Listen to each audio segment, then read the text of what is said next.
మీనరాశి వారికి మొన్నటిదాకా బాగా లేదండి. ఇప్పుడు మళ్ళీ ర్యాంక్ పెరిగింది. ఇప్పుడు కొంచెం ర్యాంక్ పెరిగింది.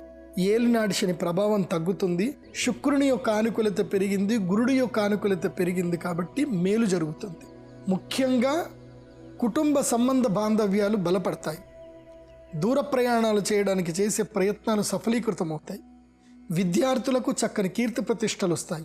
ఎవరైతే గనక సాహిత్య రంగంలో ఉన్నారో, కళారంగంలో ఉన్నారో, సినిమా రంగంలో, మా టీవీ, మా స్టార్మా రంగంలో ఎవరైతే ఉన్నారో మీ అందరికీ ఇప్పుడు అదృష్ట సమయం. మీనరాశిలో ఎవరైనా ఉంటే సినిమా అవకాశాల కోసం వెంటనే ప్రయత్నం చేయండి. ఈరోజు ఈ వారం మొత్తం చెప్తున్నాను, ఈ 14 రోజుల్లో అదృష్ట యోగం ఉంది. ఇదంతా బాగుంటుంది. భూలాభం కలుగుతుంది. వ్యాపారం మాత్రం చేయడము చూడండి.